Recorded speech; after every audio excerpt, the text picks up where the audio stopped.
Warm welcome to all of you. This is the Pro Impact podcast series. Welcome to another episode of Pro Impact podcast series. And at Pro Impact, we nurture the nuances of impactful communication. In simple words, communication is a tree with multiple branches, and we try to learn about all those branches, all those nuances through our podcast initiative by communicating, by conversing candidly with professionals. And through this initiative, we try to enrich our audience, to raise awareness within them so that they can live their life holistically as a crisp, charismatic communicator. I'll be your host. I'm Indranil. I'm an executive communication coach with ProImpact, also a voiceover artist and a storyteller. And so today we'll be learning about the story of a lady who believes that our professional achievements doesn't truly define us. And yet she has an outstanding array of professional achievements. She's a TEDx speaker. She's an anti-bullying specialist. She's also an award-winning book author of 2 books. And she's also the only certified trainer in FlowCess from Canada. And last but not the least, she's also a compassionate mother of 2 brilliant teenagers. But is that all to her story? I believe there is a lot more to her story. And today we'll learn about her story from her own perspective. So let's welcome our today's esteemed guest, Kalyani Pardeshi, all the way from Canada. Welcome, Kalyani. Thank you so much. I want to say good evening to everybody because I believe it's night there and it's morning here. Gotta love time changes. And before we dig in, I figured we could just do this little fun activity, and it's something I love to do.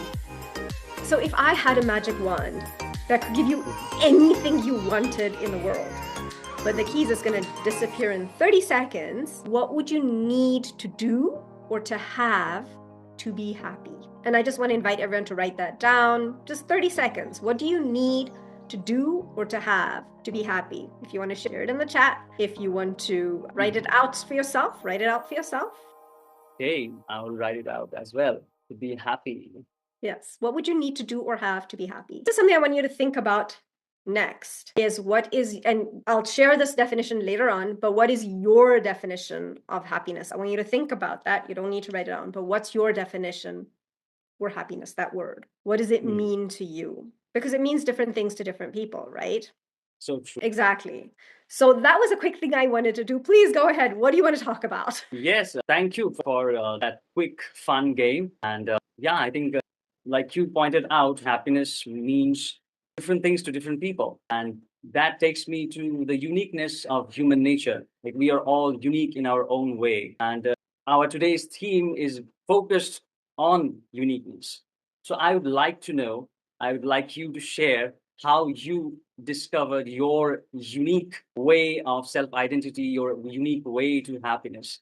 Please share your journey with us. Okay, so I am a certified FlowCess trainer, and they're the ones who help me identify my uniqueness. My biggest issue was no matter what I did, no matter the success I had, I was never happy. I would achieve something, and then I would think, well, what next? It was always what next? It was being on a hamster wheel and never coming off that hamster wheel. So it was through FlowCess that I learned there are only 4 strategies for happiness. Okay. The first strategy is you need somebody to experience a misfortune for you to be happy.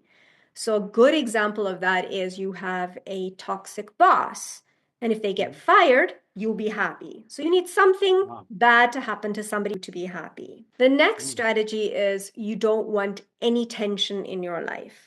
I just want to win the lottery. I want to sit on the beach and I want to sit and drink Mai Tais. That's what's going to make me happy. The third strategy is my next degree, my next award, my next achievement is going to make me happy. So that was my strategy for happiness. The ultimate strategy for happiness is responding to every issue in your uniqueness. And that creates a happiness that you will never get used to. And what I mean by uniqueness, I call it unique brain wiring.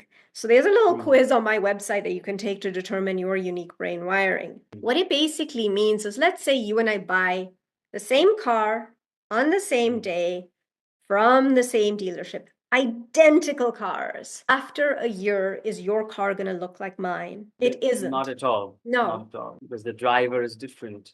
Exactly. The The way we driver is handled it. different.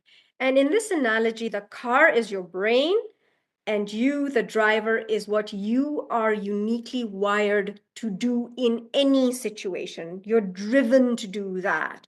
So for you, you're server exhorter. So whatever the need is, you're driven to encourage people, to motivate them, to get them excited about the future. For me, in any given situation, I want to know what pain they're feeling. How can I help you grow? I want to bear that pain for you so that you can manage it well and you can grow. The other issue is that women actually have, in addition to these 4 strategies for happiness, they have a 4-box strategy for happiness. It was Amitabh Bachchan that said it, roti kapda makan. But what it is they need 4 boxes ticked off for them to be happy. They need a career, a house, marriage, and children. What ends up happening is when they tick that last box of children, they're still not happy, and then they blame it on postpartum depression. I'm not saying postpartum depression isn't real. It is real. It's hormonal. I get that. But what adds to it is we're trying to pursue a strategy for happiness that's outside of us. And our response to that external thing is a contradiction because we're not really, approaching each issue in our uniqueness. Okay. So this 4 box that you talked about, this is more society imposed, isn't it? Or is it truly what every woman desires? Cross cultures. It's what I have seen. I do think it's an added pressure in the Indian culture because I don't think in any other culture, if a woman is not married by a certain age, there's pressure on them. Why I feel it is more pressure for us. I experience that pressure. So I know what that feels like. But yes, they do have this 4-box strategy, but I think it's more evident in the Indian culture. Okay. So let me try to understand this more with more clarity. So are you saying that these 4 boxes, every woman, they should deal with these 4 boxes uniquely with their uniqueness? Or is it that not everyone really need those 4 boxes? Nobody really needs those 4 boxes. That's the second one. Okay. It's because we're pursuing what is expected, what others are doing. They seem happy, so we're supposed to do the same thing. Right. I mean, one of the things I was told growing up is like, a woman is never complete until she gets married, until she has children. So that's the narrative that was given to me. And I was born and raised outside of India. So got it. Okay. So yeah, the culture traveled along with the family, along with the society. It was more, and this is a separate issue altogether. I think a lot of immigrants go through this is where they put pressure on their children to stick to the culture. So when they go back home, family members are not saying, oh, उनको हिंदी में बात करना नहीं आती है, उनको जो है अपना culture in a healthy way. So the pressure's on the child. While the child is experiencing conflict because they want to assimilate in the foreign culture where they're spending most of their time, and then they're being dragged down to do all these other things. So would you say this is kind of an external bully? Society is acting as a bully here. It is. Let's put it this way, society can act as a bully, but it's a fact that the parents succumb to this because they don't want to step into the tension. And I found I'm really going off on a tangent here. I'm sorry, Indranil.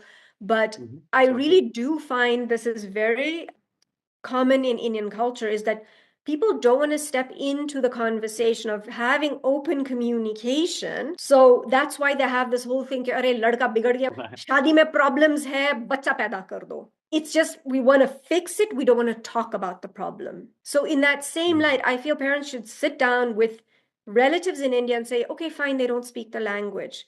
But the language of love is someone everyone intuitively understands. You don't need to communicate it through words necessarily. You can feel it in a hug. You can feel it in a smile. True. Right? Yes. The energy. I mean, if you're going to judge, if grandparents are going to judge my children for not speaking the language, well, if we state the goal right at the start is like, I want you to have a great relationship with my child. Do you want that? Ask them the question, do you want that? right? They can't say no, right? That's They're going to true. say, yes, I do. So are you willing to do this? If they say no, then it's like, what do you propose? How do you propose this happens? Okay. Mm-hmm. Yes, you can teach my child whatever language we speak, but Right. can you do it from a place of love and not this, you need to learn this, you have to learn it because it's your culture. Yeah, like not because it's your responsibility. Exactly. It's very interesting because my daughter speaks Hindi, but my son doesn't. He had health issues when he was younger. He had surgery, speech therapy, and everything. And the speech therapist, in order to learn something new, what do you need? I think, first of all, intention, right intention and energy, I believe. Yeah. So when I talk about uniqueness, if you talk in that individual's uniqueness, you're going to give them energy, right? Secondly, humility. When I talk about this, I mean, wouldn't it be fun for the grandparents to say, you know what? I don't understand this English, but teach it to me. I want to learn. You know, hold up an apple. Isko kya bolte hai? You know, make it fun. Understand uniqueness better. And for that understanding, I think I need to understand what's the difference between persona and closest related uniqueness. So can you shed some light on that? Absolutely. Even if you look at a personality test or a persona, it's Mm-hmm. actually a mask. The word personality comes from the Latin word persona, which means a mask. And it is a mask that we're hiding behind when we are feeling unbalanced. So I talked about being an overachiever. It was a mask I was hiding behind because I didn't want to feel like a failure, right? Right. When I was the underdog, it was again this whole thing of I had to prove people wrong. I was burning myself out when Mm-hmm. I was, you know, the Pollyanna. I was very toxically positive. And again, it was a mask I was hiding behind because ultimately I was too scared to be my unique self because I thought people would think of me as too emotional or too weak or too sensitive. Compassion servers or compassion people, compassion uniqueness are people that have the biggest hearts. We are compassionators. We really take on everyone's pain. And that can be seen as a sign of weakness. I saw it as a sign of weakness for a number of reasons. Number one, my mom told me, you're too emotional. You're too weak. You have to toughen up. I left boarding school because I was too emotional. I couldn't handle that, right? So I ended up hiding behind these personas because I felt my true, authentic self, my uniqueness is a sign of weakness. Got it. When I understood through FlowCess that I am actually one of the strongest people out there, I started getting rid of these masks. It's like, you know what? I am really strong. I can bear your pain. I can help you. One of the famous stories I share is I went into youth jail here and I trained a group of 8 boys for 2 weeks, 3 lessons every week. I went in. Now, if I really was too emotional and too weak, would I have been able to walk into that environment where I'm working with prisoners? Definitely not. No, it That's takes a very strong person to do something like that. yeah, not everybody's cup of tea. No, it isn't. And that's when I understood that this is not weakness, this is strength. And to be able to, one of the key things about my uniqueness is that if I'm in an unhealthy thought process, I will enable people. I will prevent them from growing because I cannot stand to see them in pain. So I want to fix their pain in one step. But in a healthy thought process, I'm going to let them go through that pain, make them aware of it so they have the choice to course correct if they want to. And that's, I remember confronting one of the prisoners in jail because he was going on about how wonderful his life was, you know, when he was 13, 14 years old. And our brains go through an event called synaptic pruning. And I was teaching them about this. And he was just saying how wonderful his life was. And basically now he just doesn't give, and he started swearing. So I just finally looked at him and I said to him, if life was so wonderful, what are you doing here? Right. And he pretty much, he looked very angry, but it's like, okay, you know, and he said to me, you're annoying me. I said, I'm sorry you feel that way, but it's the truth. And that's the thing about the truth is A lot of people will say, the truth will set you free. The truth will set you free. What ends up happening is when you hear the truth, it's going to make you angry. It's going to make you angry. Now you have the choice. You can remain angry. You can project that anger towards the person who shared the truth with you, or you can embrace that truth and move forward. Then you will be set free. Interesting. So truth always makes you angry. It does. Because I remember you did a post on LinkedIn a couple of weeks ago, something about unlearning. I just saw the word unlearning. I'll be honest with you, I didn't read the whole post. But the reason people do not want to embrace this information is they have to unlearn everything. Right. You know? And if you've been in this habit of pursuing the next achievement, the next thing, you don't want to unlearn it. It's providing short bursts of happiness, but it's not giving you long-term happiness. And that's what we're after, that long-term happiness. Interesting. So let me ask you this, okay? We're talking about uniqueness. I'm going to present you with a scenario that I was presented with from another exhorter. Okay. Imagine you're hiking up a hill, okay? Right. And it's getting really hard. And you're getting angry, you're getting frustrated and annoyed, and it's just irritating you, okay? And you turn around and you tell your friends, this is awful. You have two friends. Friend A says, come on, Indranil, you got it. I believe in you. You can do this. And friend B says, dang, you're right. It's awful. I agree with you. Which friend is going to make you feel seen and heard right away? A or B? B will make me feel. That's it. And that's the thing about exhorters, right? Is that we need to mirror what you're feeling. That's how you feel seen and heard. Yeah. If someone tries to make you feel better in the moment, that's going to annoy you. And that's what she said to me. Why does it annoy me when I'm frustrated and my friends try to encourage me? I said, because you're not feeling seen and heard. The minute they say to you, that's frustrating, she gave me the biggest smile. Just that's it. That's what I need. So this is how we connect with other human beings in their uniqueness. And I see that smile, so I'm going to give you a smile right back. That's how we connect. That's how we make them feel seen and heard. This is what's happening between parents and kids. It's what's happening between relationships, marriages. You know, when I understood this information, I started connecting with my children much better. I started connecting with my husband much better. Okay. So you're saying that there would be a person for whom maybe the person A version would be more appropriate. Yes. There would be a type for that as well. Yes. Interesting. That's it. You just, and when I teach this information, I'll give you the exact words to use for each uniqueness. I'll give you another example. This was a couple of years ago when I used to take my son, he was a little younger than he is now. I used to take him to the school bus, and I realized one of the fathers that I would meet there is a perceiver wants to make you aware of the facts. So they're just going to tell you facts. And how I realized that is because everything he was talking to me was in facts. I said, hey, have you seen this kid before? Nope, but he's going to get on the bus. See, he's got that Santa hat. See, now he's going to talk to the bus driver. See, so he was just literally asking me to see what he was seeing. The response to that is, I see that. So a couple of days later, what happened is I knew his son had surgery, and he'd come to drop the older son off at the bus stop. And I said, hey, I remember your son had surgery. How's he doing? Because I want to bear his pain, right? He says to me, not good. How would you respond to something like that? That was pretty much ending the conversation right there. He was trying to not extend it that much. Not interested to talk in that line, maybe. Exactly. So you know what I said to him? I see that. That's what you say to perceiver. I see that. I see what you're seeing. Okay. He gave me the biggest smile. And then he started sharing with me. And he says to me, you know, my son is not clingy and he's clinging to me. I work from home. I'm not getting a chance to, you know, do my work.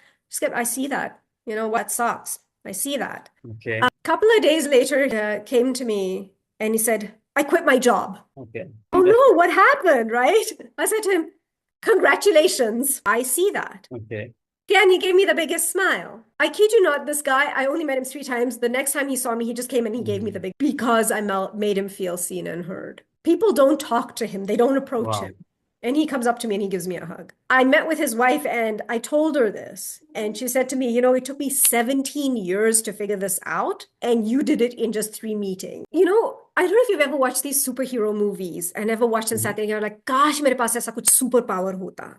right? Like you sit there and you think, I wish I had that superpower or a superpower. Your uniqueness is your God-given gift. It's your superpower. And the best thing you can do is show up in that superpower. My son is server teacher. The way I get through to him, he loves explaining the why. Anything he wants to explain the why. So if I want him to, if we're having an argument that I need him to do something and he's not doing it, I'll tell him, tell me why. Help me understand why. I want to understand why. And then we'll have this healthy discussion. I don't have this my way or the highway with him. Right. He always says to me, it's so much fun talking to you because I connect with each one in their uniqueness. Right. My husband is a giver. It took me such a long time to figure it out, but I did figure it out because I'm so close to him.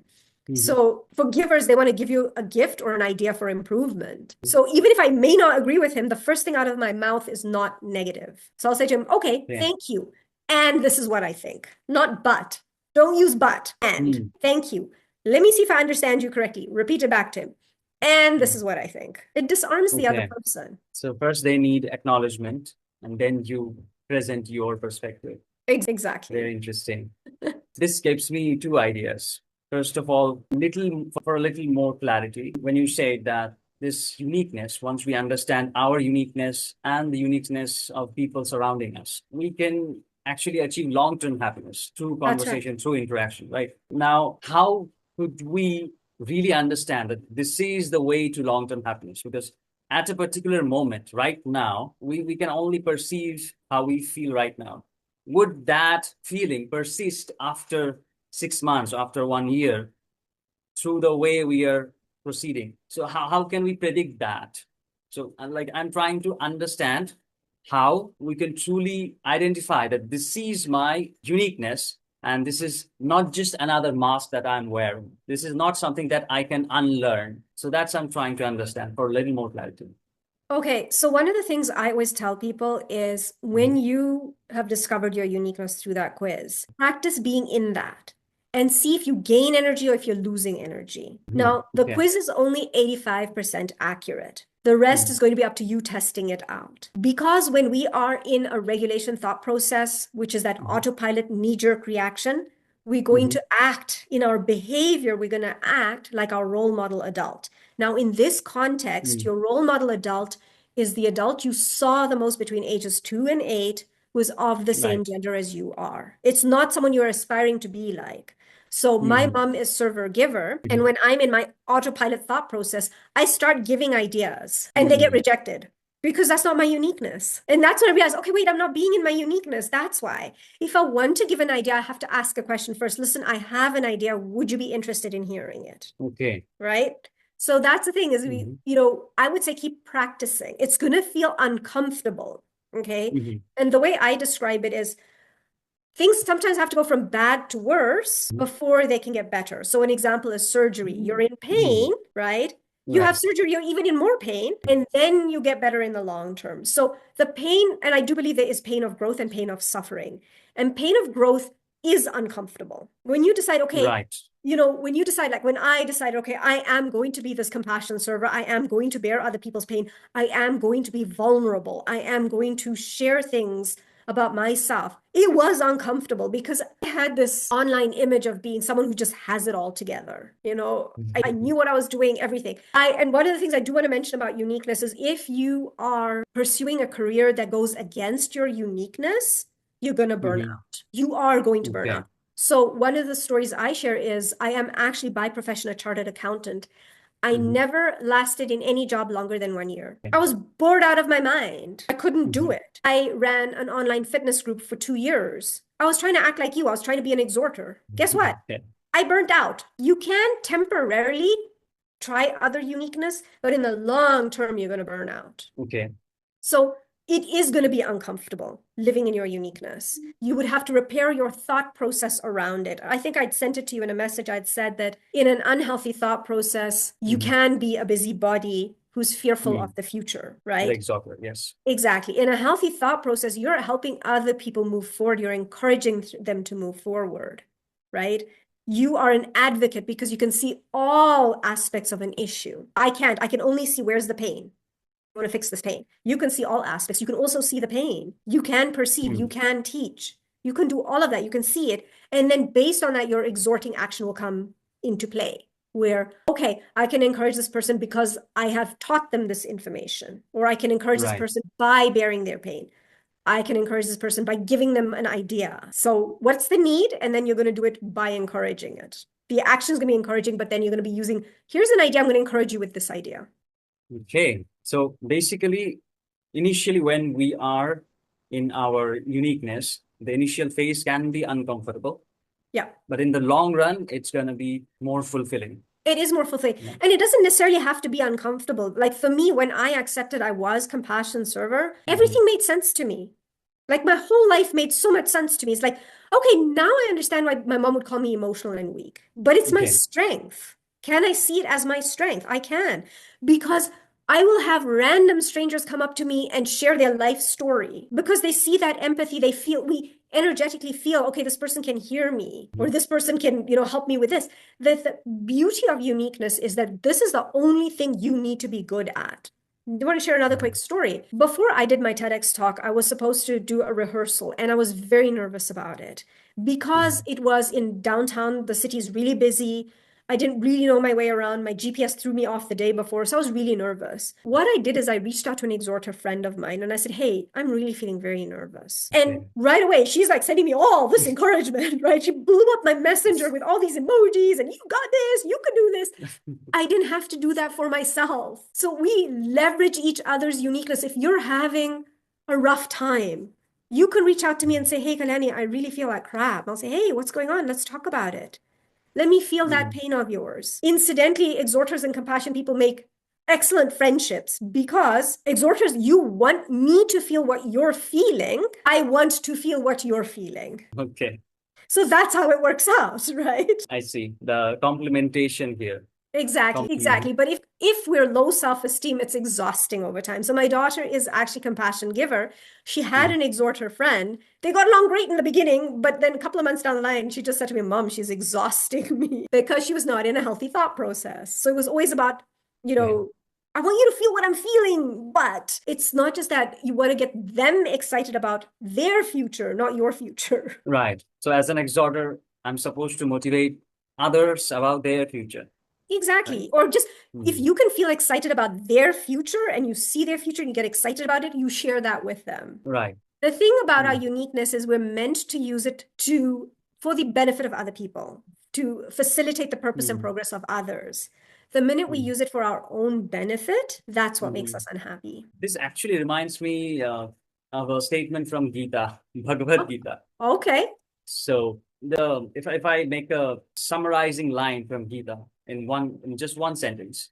So Krishna said that how you would understand that what you're thinking, it's really dharma or not. So the demarcation is your action, the intention behind your action, is it for your own personal agenda, or is it for the betterment of the society? If it's for the betterment of the society, it's dharma. If it's just based on your personal benefit, it's not really dharma. So I think I resonated with this one here. And that's the thing. It's very interesting you mentioned the Bhagavad Gita because could be wrong. I'm not entirely sure, but I have a feeling Arjun was an administrator, and an administrator is supposed to coordinate interactions or a group towards a goal. So when we talk about dharma, what we say, is it your purpose? When we talk about your purpose, is it your uniqueness? Right. Is it your unique purpose? Are you following your unique purpose? Are you being a leader? Yes, that's true. Like in those times, there was this Kshatriya dharma and dharma for Brahman. So it was completely different. So there was a mention of uniqueness as well, if you think about it. That's right. Yeah, that's really insightful. Thank you. You're welcome. All right. So from here, there is one thing that I would like to explore, which is like you briefly talked about synaptic pruning, which you taught those children in correctional home, right? So synaptic pruning is something related to neurobiology. So I think we can touch upon the biological foundation of uniqueness in a biological system, where this uniqueness comes from. Is it genetically coded? No. So you can share uniqueness with your parents. Like my dad and I are both compassion server, but I did not inherit it from him. Okay. When I say we're born with it, I mean it's our God-given gift, right?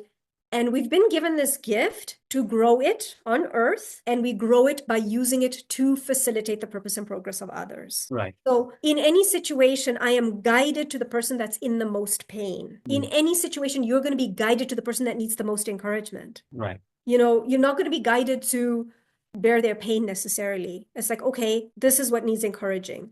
I can do that temporarily. I can't do it long term. It burns me out. So my focus is, okay, how can I help you with your pain? So it's our God-given gift. It's not genetic. It's literally you're born with it. And it is what it is. You're born with it, right? I mean, my son does not have my uniqueness. My daughter has part of my uniqueness and part of her dad's, but it has nothing to do with, like I say, it's your God-given gift. Okay, so no links to genetics. No, it's your superpower. Got it. And can you tell me what's the link of this uniqueness with synaptic pruning? Can you briefly touch upon that? So with synaptic pruning, our brain is made up of tree-like structures called dendrites. And before age 13, we have access to all trees, all branches. At age 13, glia cells retire pathways that are not frequently used. And the ones that are left behind are those that are frequently used. So when I was teaching these boys this information, I said, if you've been bullied between ages 13 and 14, which is normal, you only literally have negative pathways left. And it slows your brain down. Synaptic pruning is going to slow your brain down, but it slows it down way more. So what ends up happening is people think, oh, I've started grade 7, I'm not so smart anymore. It's not that you're not smart anymore, your brain is actually slowing down. What makes it worse is that because you have these negative pathways, if you've had a negative interaction at school, you come home and your parent asks you about school, you end up having another negative interaction with your parents. So you're making it more and more negative. So the key is to create, I love that you talk about healthy communication, because you got to create that healthy communication environment at home.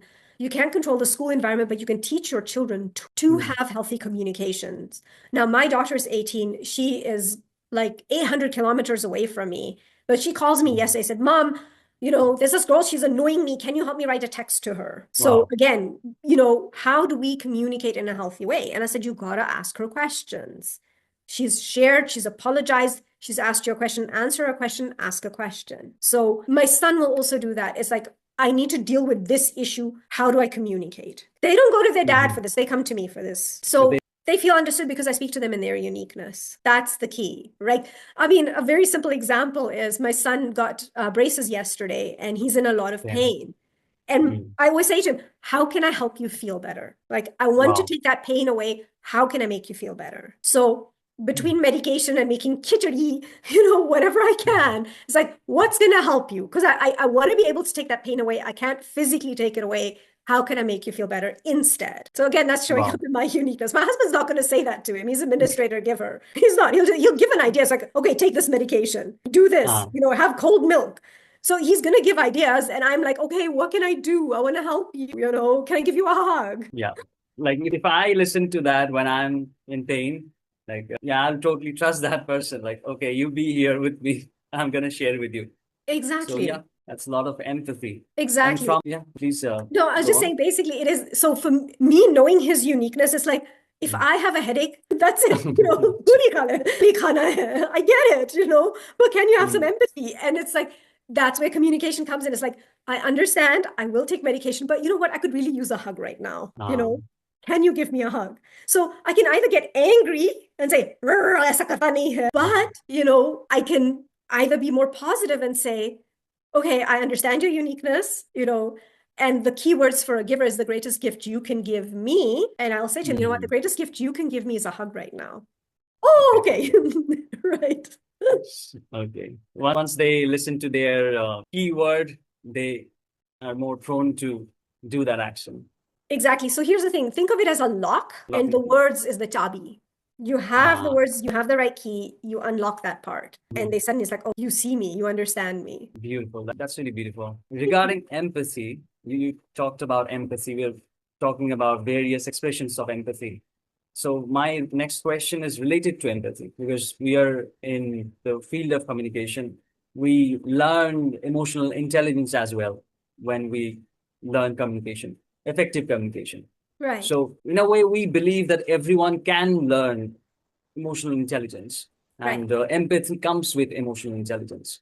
So, as a compassionate server, I think empathy is kind of your superpower. It is. But let's say, as we say, that everyone can learn emotional intelligence. So, would you say that everyone can be empathic to some extent, but not as much as compassionate server? Or maybe they will Yes. get drained over time by displaying empathy. So this is a fun fact, okay? It's actually a story I want to share. So my son is server teacher. He's going to, fill the need by helping you understand the why. Earlier this year, when my daughter used to live at home, she went on a school trip to Europe. And while she was there, all her friends ditched her. So my son is, we always joke. I said to him, compassion just does not come to you. Like we joke about it, right? He says, nah, it's not, it's like a weak thing. I said, oh, well, you love us compassion people. He does. He has a lot of compassion friends. So I said to him, he lovingly calls his sister Ditsa. So I said to him, beta, do you remember जब में था और तेरे दोस्त लोग ने तुझे ditch किया. The mommy was off. So now I want you to tap into that feeling, and when you talk to Ditsa,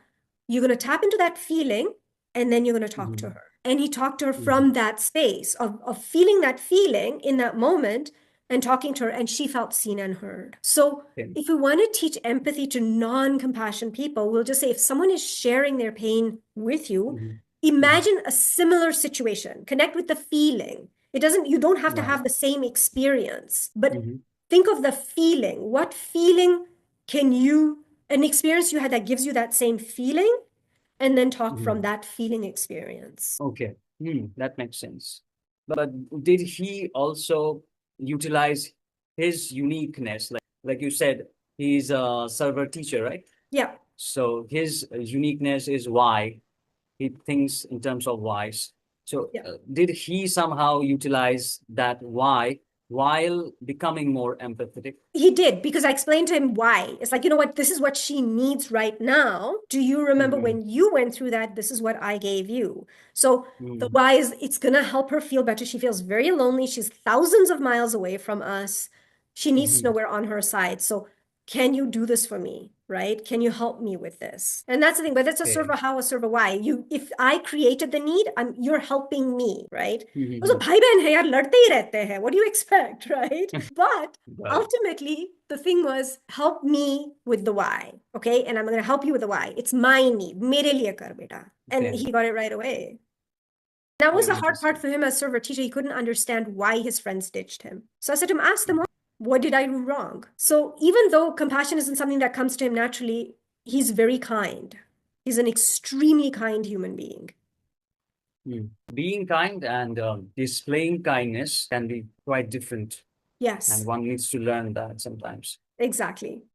Okay, that was an interesting session, an interesting discussion on this particular part, the biological foundation of uniqueness. And we got to know that it's not genetic, that it's pretty much fundamental to our own nature. We understood a lot already about the significance of uniqueness, how we can apply that in your life to make our life more smooth, friction-free, more full of happiness.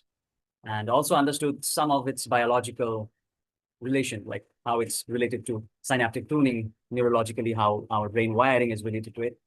Now, let's dive a little bit into the spiritual part of it. Right. So there is a concept of flow state, which Hungarian-American psychologist Mihai Csikszentmihalyi talked about in TED Talk in 2004. And he also mentioned in his talk that this is related to the concept of flow, concept of Jagrata Shushupti from Vedanta, from Hindu ideology. So what is this flow state? Flow state basically is a state which is called as a wakeful sleep state. Like someone is completely aware, completely awake, but their brain state is similar to deep sleep. And this usually happens when someone is totally engulfed into an action. They are so assimilated, so focused into that action that almost other senses get diminished for them. So I have experienced this firsthand with my father. My father has this capacity naturally to go into flow state. So let's say he's reading a book and I'm standing right in front of him. Now I'm calling him. but he won't even hear. He cannot listen. Only if I push him by touching him, then only he realized that, okay, I'm here. And then he will respond like, yeah, how long have you been here? Like, I didn't even notice. So that's the flow state regarding to that modern psychology, and which has a Vedantic origin. Now, my question here is the FlowCess tool that we are talking about. What's the connection of FlowCess and this flow state from Vedantic origin? Okay, so it is very, very well connected. I define flow as a creative thought process. It's actually not a thought process. It's toggling between self-regulation and creative flow. And flow is a state in which you feel and you perform your best. Right. It is the essence of leadership.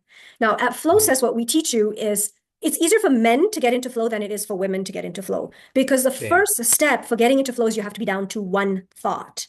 Now, men tend to have only one thought at a time. Women tend to have up to 5 thoughts at a time. So for women, they need to come down to that one thought, and then they can get into flow. Okay. So I do know that when we talk about flow, it's your fully consciously being led by your unconscious brain. 10% of your brain is your conscious brain. It's where you actively think, you make decisions. You can even imagine the future with it. Your unconscious brain is a supercomputer. It's past focus. It has an accurate record of all your past external reality, but you don't have direct access to it. It's the source of all of your energy. And your unconscious brain knows the truth of who you are. That's why it knows all truth. So that's why when someone presents you with a lie or a contradiction, you feel unsettled because your unconscious brain is telling you, that's a lie, that's a lie, that's a lie. But because it cannot communicate with us directly, it communicates with us through feelings. So in order to understand the flow state and to get into flow, we need to repair our thought processes, dysregulation, regulation, and self-regulation. When we've repaired these thought processes, we need to understand we have a unique process to flow. So your FlowCess, there are flow drivers and flow hurdles, and it's unique to each individual.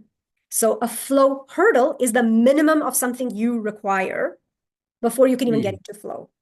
So if I try to sell you a car with 10 cup holders versus 2 cup holders, it's not going to make it more desirable because it has 10 cup holders. So that's your flow hurdle, right? Your flow drivers is the more, the better. So if I gave you a car that was even more fuel efficient, you're going to want it more.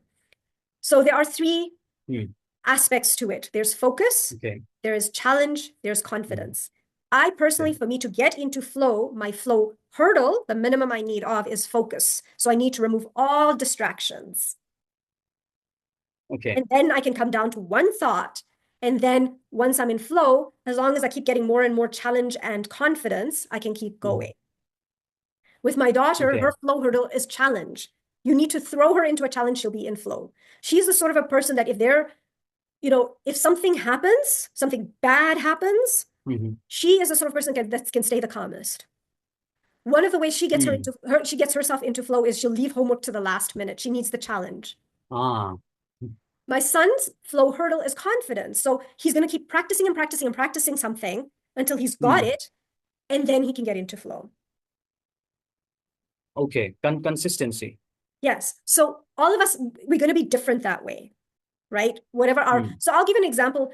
People say it's like when you're doing an activity. We at FlowCess teach you to intentionally flow no matter what's going on around you. So I'll give you a very good example here. A couple of years ago, a friend of mine called me and she said to me, she has a senior citizen mom who slipped and fell in the bathtub. And she said to me, can you come and help me get her out? I can't get her out. So I got there and focus. What was my flow thought? We call it a flow thought. You have a thought before you go in. My flow thought was help this lady. Help this lady. I was in flow. And the reason I knew I was in flow is because instinctively I was being led by my unconscious brain. I knew what to do without actually thinking about what I was doing. So I got into the bathtub with my 1 foot in, 1 foot out. I, held the lady and I lifted her up. And the reason I knew I was in flow is because I was lifting dead weight and it felt as light as a feather. It did not feel heavy at all.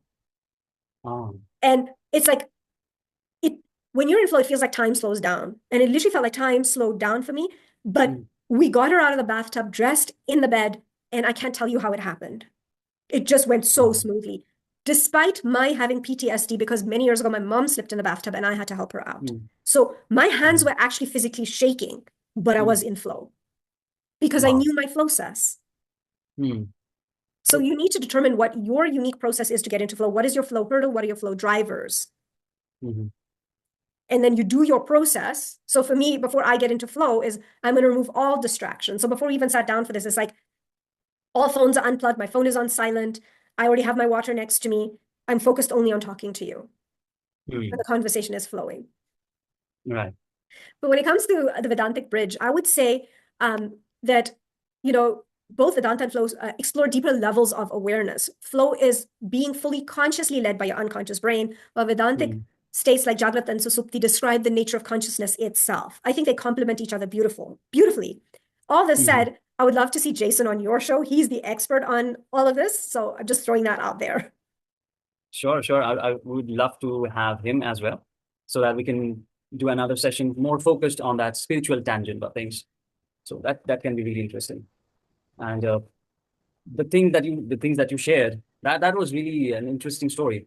And it reminded me of two things. First of all, when you shared about your daughter, that she needs more challenges to, like, she works really well with pressure. Yeah. It reminded me of Virat Kohli. Like in an interview, Virat Kohli said that if it's a really high pressure match, he performs the best. And that's why he consistently performed well against Australia, against all the sledging that he received. He excelled in that situation. So So challenges is maybe, flow hurdle. yeah, maybe that's his uniqueness, which is similar to your daughter's. And the second thing that when you shared about lifting that lady from the bathtub, it reminded me of something that Eddie Hall mentioned. Eddie Hall uh, is a sports person, extreme sports person, who lifts extremely heavy weights. So I think he has a world record of lifting 500. I don't know the exact. I forgot the exact number. It's extremely heavy weight, something around 300 kgs probably. So it's similar to lifting a car. And everyone thought it was impossible to do that. But once he did that, and in an interview, he was asked how you did it. So he said that I was thinking that I'm lifting the weight from the chest of my child. So that thought process drove me to provided me the extra bit of energy. So Adrenaline. yeah, so it kind of reminded me of that. That's just it. That's right. I don't know about Virat Kohli's uniqueness because your uniqueness is separate from how you get into flow. Those are two separate things, right? So it's when I talk about, hurdles and drivers, that's separate from your uniqueness altogether. So where it can come into fact is because I'm bearing everyone's pain, I have to empty my pain regularly. Otherwise, I will hulk out. So I share my pain with non-compassion people because I don't want to give them pain. So that also helps me stay in flow, is like I make sure I'm maintaining myself well so that I can be at that single thought and flow. Right. So regulating our uniqueness, and I think that's the precondition to attain that state of flow ultimately. Correct. So first we need to regulate that inner critic so that we don't continue to self-bully ourselves. Then we have a healthy thought process. Once that healthy thought process is taken care of by using the power of uniqueness, and we have already reduced the frictions in the conversation that we are having with others, then we are in a state to to enter the flow, right? That's right. The biggest cause of depression is people don't know who they are. They don't know their uniqueness. Okay. And this is actually, there are stories of other FlowCess trainers who've actually prevented people from committing suicide by helping them understand who they are and then repairing their thought processes. That's beautiful. I believe we received lots of things to introspect on, and we have a lot to unlearn and learn so that we can be our best versions. Absolutely. So to summarize all this, what we all have learned, do you have some final takeaway for all the audiences? So I want to say one thing is like whatever action you take, whatever you're doing, is it because you want to do it, or are you doing it because you're responding to what someone else said or did? Who's in control of your life? Are you in control of it, or is your society, your environment, your family, your everything around you in control, and you're just reacting to it? So that's the first step to identifying the uniqueness. That's the first step to understanding why you do what you do. Like, why do you do what you do? Why do I teach this information? Is because I know it's life-changing. I'm not doing it to impress anybody. I'm not doing it to, basically impress somebody. It's not for anybody. It's like, I always say this is like, I have this information that is life-changing. If I don't teach it, if I don't share it, I'm doing an injustice to the world. Yeah, that's a profound motivation behind doing any action. I think if all of us have that, then we will be highly driven to whatever we're doing. Exactly. Thank you for sharing all those, ma'am. Thank you so much. So if someone, like I'm sure when the audience would listen to this podcast, they will be willing to learn more about you, more about these processes, these tools. So where can they come in contact with you? Could you share that? I'm on LinkedIn, we're connected. True. And Instagram at Kalyani Speaks 049. My website's kalyanispeaks.com. I am on Facebook, but I don't really use it for this work as much. I sometimes post about it, but mainly LinkedIn and Instagram. And then, of course, my website. Thank you so much, ma'am. And finally, I would ask you, how was your experience with this podcast? With this it was amazing. The thing is, I know your uniqueness, so that's what made it fun for me, right? It's like, how can I help you feel seen and heard, right? How can I mirror your emotions, right? So you feel seen and heard. So that was fun for me, right? It's not just all about having fun. So thank you for a fun time. Thank you so much. Yeah, I totally tell that how you communicated with me, the way that would connect with me. So I experienced that firsthand. So thank you so much for that. No, you're very welcome.